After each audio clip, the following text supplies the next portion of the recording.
This program is for informational and educational purposes only. This program is not a solicitation or recommendation for any investment or security. Investments or securities mentioned in this show may or may not be owned by NEPSIS Advisor Services. NEPSIS Advisor Services is an SEC-registered investment advisor.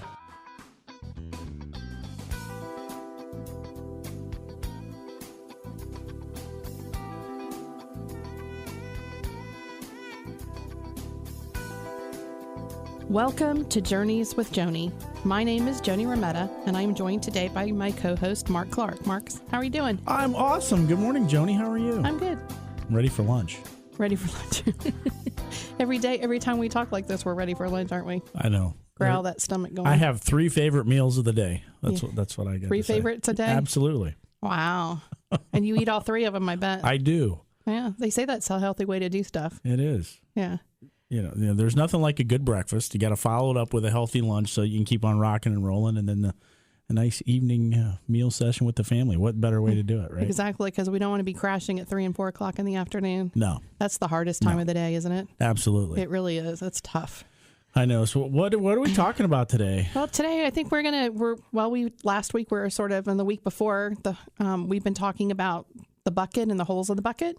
The holes in the buckets. And I think that's been a really good topic because, we've gotten some feedback that people understand that, their bucket is their financial planning and their financial wellness, and having holes in it and what that actually does to their plan. And sometimes we sabotage our own plans.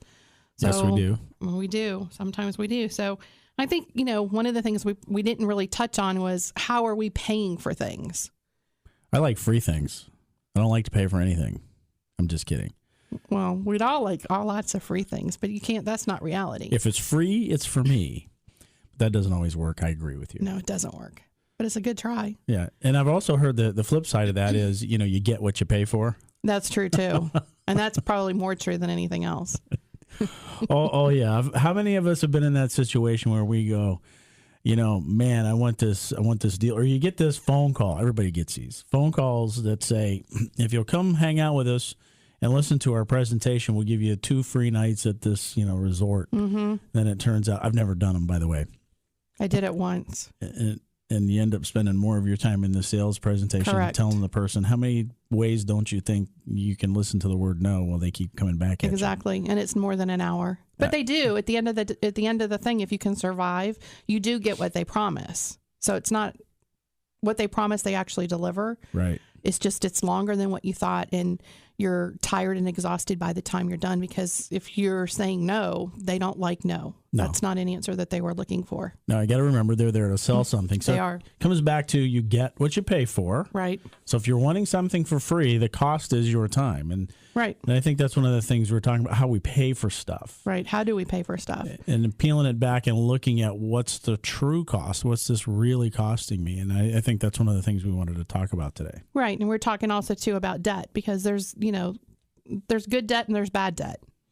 And, yes. And I think a lot of people think that, debt is just always bad. And, credit card debt, for example, credit card debt normally is a bad thing if you allow it to overtake your life and you're carrying balances from month to month and paying, 17 or 21% interest on your funds that you've charged that you couldn't afford.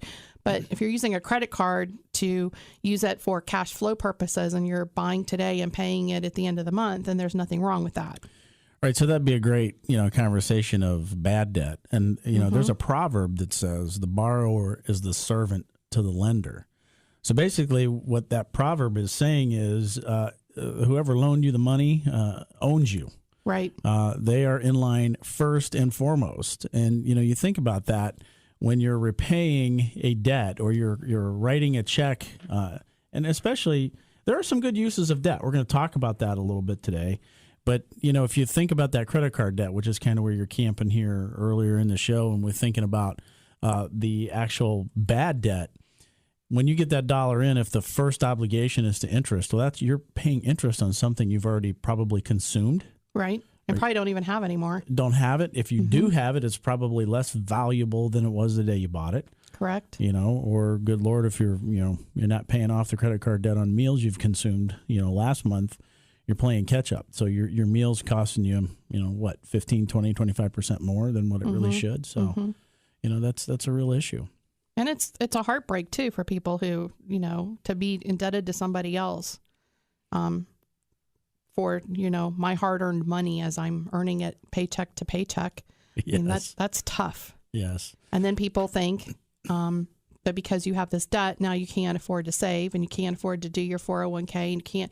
And what happens is it snowballs. So it starts out as one meal that you're buying, right, that then snowballs into, a huge bill, which snowballs into now I can't afford to do some other things that I really should be doing because I've got this little monkey on my back. Right. And most people, I spent a lot of time doing some seminars several years ago. Happened to be a religious-based organization. We're doing workshops in churches, and there are several organizations out here that will tell you the same thing. But the biggest reason people use credit cards is because they don't have an emergency reserve fund. Mm-hmm. They don't have some cash set aside to say, and this happens. In fact, this is funny because people will relate to this. We had our gas stove go out on December 23rd at like 5 o'clock. Oh, that's not good. That's not good. And, throw money out the door, that's an emergency. So you think about, you've just done Christmas shopping and you got all these things. And had I not here was my emergency reserve. My son-in-law's dad happened to work for a company that had the little replacement piece that I needed. And he came and replaced it. It ended up costing me nothing. I paid him for the part. So virtually nothing. But that's an emergency savings account that I didn't realize I had. Most people wouldn't be in that situation. They'd be putting it on a credit card. Mm-hmm. They've probably been in a situation where because it's the day before Christmas Eve, just the opportunity to, have that done would have cost you more money. And I think... Well, the service call on Christmas Eve is not going to be cheap either. No, it's not. So that's some of the bad debt we're going to talk about today. Right. I know we're kind of getting close to a break here, but there's good debt. And, people go, good? How can you have good debt? What's good debt? And that's a big question I think people have. There is a good way to use debt, leverage, in a proper way, and we're going to talk about that. Right, we will.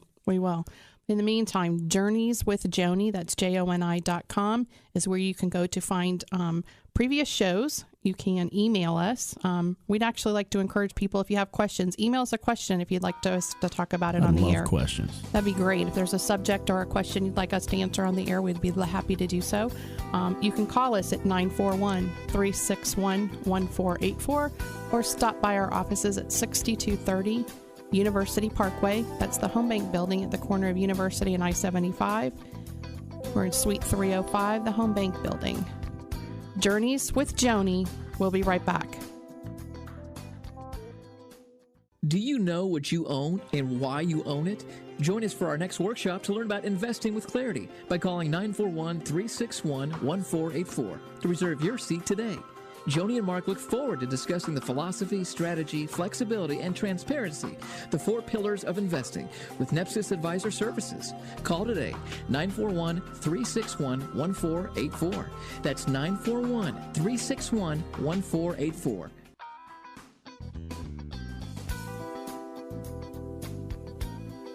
Welcome back to Journeys with Joni. Just before the break, Mark and I were talking about debt. We were talking about good and bad debt. And we were talking about the bucket and the holes in the bucket and, how are we paying for things? When things are coming up in our lives, how are we choosing to pay for those things? Do we have a emergency fund set aside for the broken stove on Christmas Eve? Right. Or, are we using credit card debt to get us from paycheck to paycheck? And those things that, we believe as financial planners that, we can help people get out of that bad cycle of debt and start to have that reserve fund and then start doing those things, saving money and making choices based on, planning as opposed to emotions and, accidents and emergencies. Right. And we're not saying the use of credit cards is bad. No, it's not. But carrying a balance on the credit card at a high interest rate is really not a good thing at all. Well, I mean, if you just figure out if you charge something for for $100 and you're paying 15, or most of the credit cards I think are really like 21%. Right. I mean, you're paying a lot of money every year to carry that debt. Right. And you're now subservient to the person who has that debt, which that's not a good thing to be in position for. There's a joke in there. Well, not really a joke. It's kind of sick humor, if you will. There's a commercial out there that said, "What's in your wallet?"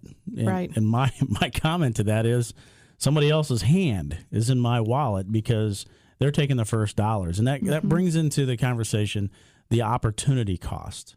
What is and these are things, and by the way, we have some illustration tools in our office that if you come sit down with us, we can actually show you the numbers and the documentation behind this. But think about this for a second. The opportunity cost of borrowing money. So just because I'm slow and 20% is easier for my brain than 15%. If I borrowed $1,000 on a credit card and I paid 20% interest over the course of the year, I'm paying back $200 for the use of that $1,000. Right. So if you think about what that $200, if you never had to pay it back to somebody, that's burnt money. You might as well take 2 crisp $100 bills. Don't do this because it's a felony, and struck a match to them and burn them up. They're gone. Mm-hmm. Now, the folks who are saying what's in your wallet are very happy to take that away from you instead of letting you burn them up. But you don't get to use that money. So the opportunity cost, you don't get to use that $200. That interest that you're paying out, you get no use of it. You have already expended the use of it on something you've already purchased and have probably consumed, or it's no longer does it have that value. Well, the thing is, too, if you realize it, you charged $1,000, but you're paying $1,200 for it. Right. Was it worth, first of all, most of the things we buy weren't worth what we paid for them anyway. Right. Because those are the kind of decisions you make in haste. Emotions. So you made a hasty, emotional decision to spend $1,000 that you're now going to pay $1,200 for. Right. And there is a way. There's a debt snowball. There's some mechanical tools you can put into play if you're disciplined. And we've said this on previous shows. The definition of insanity is doing the same thing over and over and over and expecting different results, right? So if you keep doing those things, you are never going to get away from the what's in your wallet, somebody else's hand. You got to stop the cycle. Mm-hmm. And so that's kind of the bad use of debt. And those are the things that we lose the opportunity to spend those interest rate dollars on our family. And by creating an emergency reserve fund, you can really begin to make an impact so you're not in that situation. Don't get me wrong. We all get in those positions where we got to use the credit card. And again, they're not bad, but having the ability to pay that credit card off on a month, and worst case, in a 2-month, type of mindset, you begin to eliminate what's going out the door. I think most people don't realize what they're spending every month on interest. Well, and I think, well, most of us don't, unless you sit down and you look at your bills, you don't realize what you're paying. I mean, you don't even realize what you're paying Florida Power and Light if it's direct debited out of your checking account, except for, this summer that's continuing to go on and on and on. I mean, my air conditioner is on all the time, but it doesn't make you feel good either when you're spending all this extra money and giving it to somebody who's, think about it. You're paying an extra $200 to somebody who's not even a relative. Right. I mean, you're not helping anybody really by carrying that debt because you're paying off somebody else and you're losing that opportunity to use that $200 that obviously you have it because you're paying them. Right. But you're not spending it where you want to spend it. And let's take the power back. Let's take the power back and say, we're going to plan on where we're going to spend our money. We're going to plan on how we're going to do it. And we've talked about holes in the buckets. Right. And this is an obvious hole that is in most people's bucket that they, say, how can I make an impact? Well, you can plug a hole in your bucket and begin to look at some of these things. And, as we've talked about before, oftentimes people will chase returns in an investment vehicle or, I'm going to go buy a lottery ticket. We talked about this a couple of weeks ago. And the boys buying a lottery ticket because they turn 18 with hopes of something that's going to change my future. Well, that's not what's going to change it. It's that daily, monthly, weekly habits that you have that are going to make an impact. Right, exactly. So the good debt. What's the good debt? Good debt. Well, good debt could be a mortgage. And in my opinion, if I go back to the proverb that says the borrower is the servant to the lender, if you have a mortgage, the mortgage, you can always sell the house, the property, to pay back the debt. So that's a good use of debt. And we'll talk about some of the mechanics of that in the financial planning world, how that's going to be something that, can really play into a strong habit, a strong tool, an opportunity cost that's regained and really work for you in the benefit.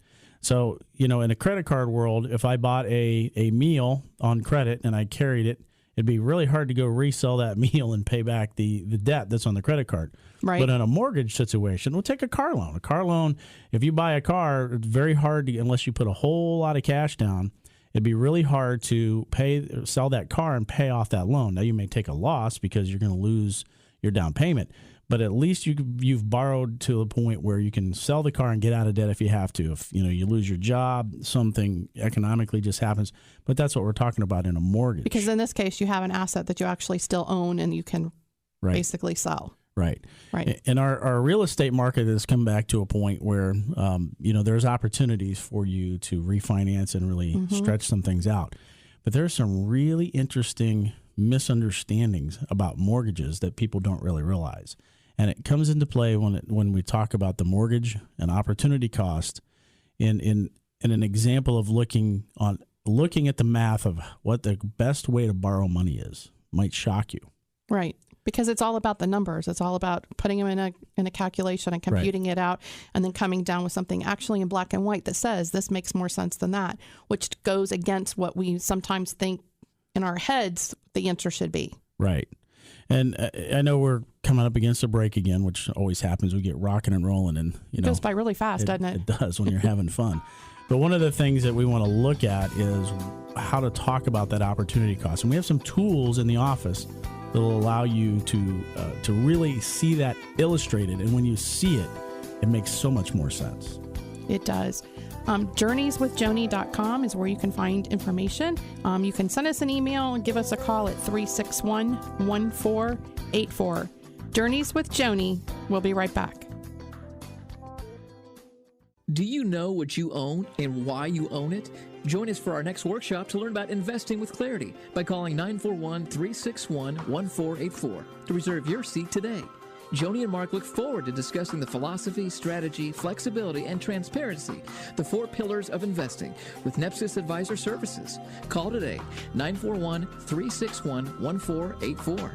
That's 941-361-1484.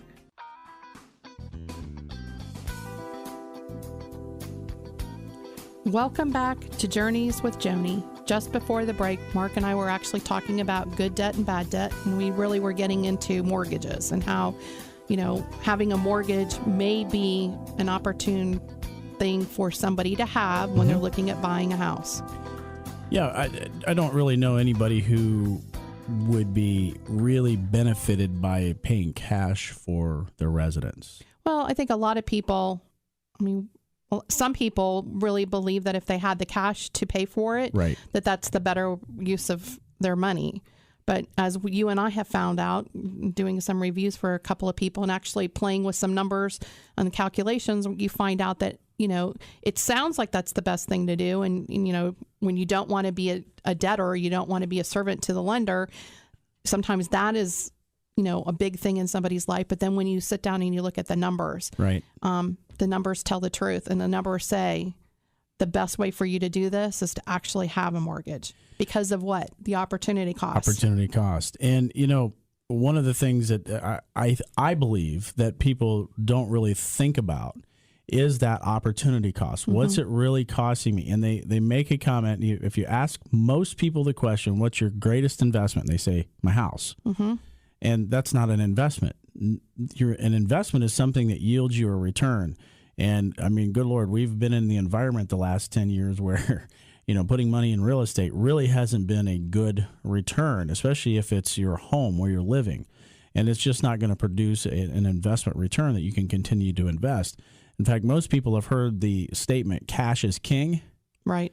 Equity is queen, because the equity in your home does not produce any return whatsoever.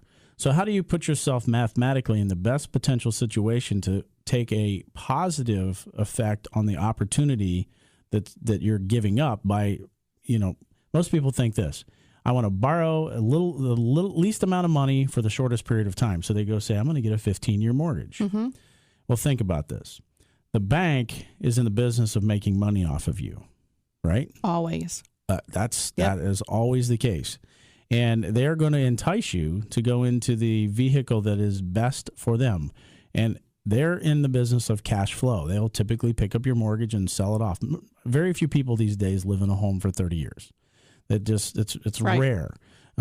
Start asking people, start interviewing people, especially here in the South where, we haven't had a job in a organization or a company that, people will retire from that for 30 years. Even those who retire from an industry have usually transferred or moved, and things happen. You just don't keep a mortgage for 30 years anymore. It's kind of unheard of.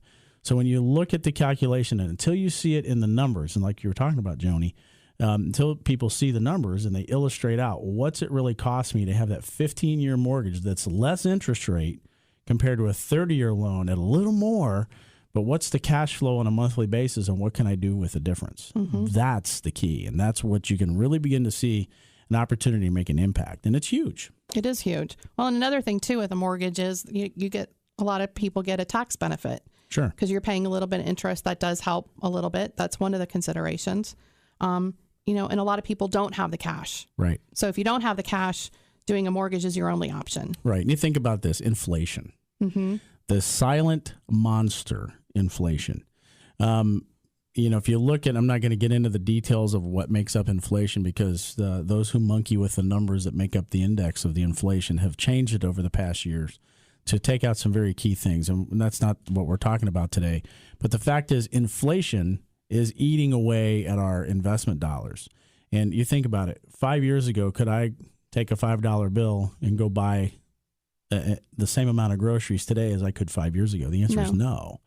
Now, you may get 2 bags of potato chips, but there's less in the potato chip bag. That's true, too. And those are the things that they're sneaking up on us, mm-hmm. that the inflation dollars are just eating our lunch. So think about, how does that equate to a mortgage? Well, first of all, the mortgage rates are always tied to the inflation monster moves what really the economy moves what the interest rate charges are. So as inflation moves up, interest rates are going to move up. And I haven't found anybody who has said that interest rates are going to go down.